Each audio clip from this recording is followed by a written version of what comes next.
हाल ही में एक क्षुद्र ग्रह के सैंपलों में 2 ऐसे तत्व मिले हैं जो धरती पर जीवन के लिए आवश्यक हैं।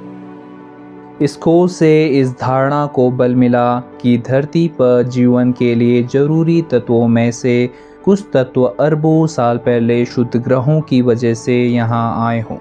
जापान की अंतरिक्ष एजेंसी के अंतरिक्ष विमान हायाबुसा 2 ने 2019 में ryugu नाम के एक क्षुद्र ग्रह के 2 स्थानों से पत्थर हासिल किए थे। वैज्ञानिकों ने अब बताया है कि उन्हें इन पत्थरों में यूरेसिल और नाइसिन नाम के 2 ऑर्गेनिक कंपाउंड मिले हैं।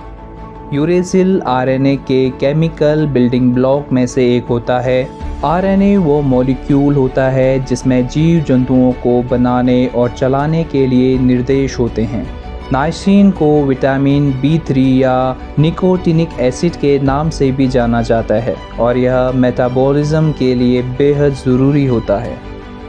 ryugu धरती से 25 करोड़ किलोमीटर दूर स्थित है और वहां से गहरे स्लेटी रंग के इन पत्थरों को हमारे ग्रह पर 2020 में वापस लाया गया था। इन्हें लाने वाला कैप्सूल ऑस्ट्रेलिया में उतरा था।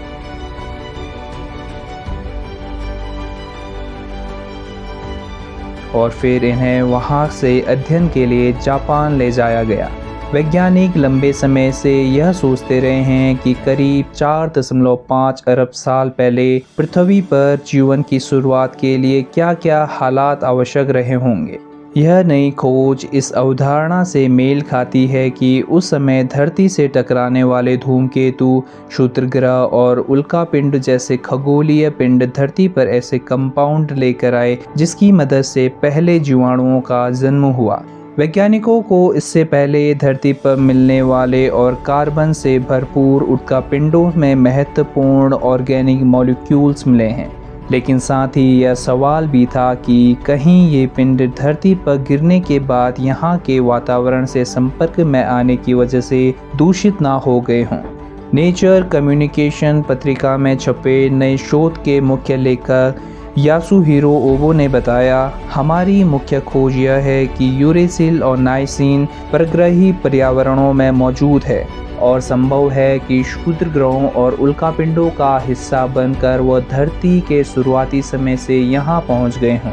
ओबा एक खगोल रसायन शास्त्री हैं और जापान के होक्काइडो विश्वविद्यालय में पढ़ाते हैं। उन्होंने आगे बताया, हमें शक है कि इनकी धरती पर प्रीबायोटिक विकास में और संभवतः जीवन की शुरुआत में महत्वपूर्ण भूमिका थी। ओबो ने यह भी बताया कि इन मॉलिक्यूलों को धरती के बाहर एक बिल्कुल अपरिवर्तित माहौल से लाया गया और धरती पर किसी भी तरह के दूषितकारी तत्वों के संपर्क के बिना प्रयोगशालाओं तक पहुंचाया गया।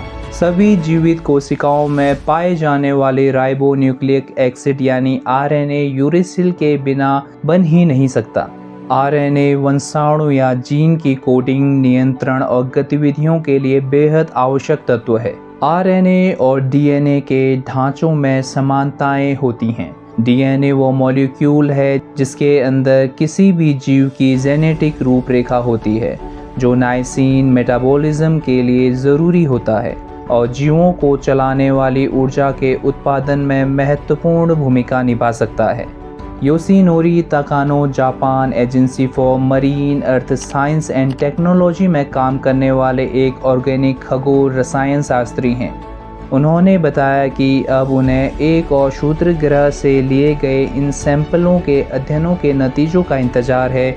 ये सैंपल अमेरिका अंतरिक्ष एजेंसी नासा ने 2020 में अपने ओसाइरिस रेक्स मिशन के दौरान बेन्यू नाम के क्षुद्र ग्रह से लिए।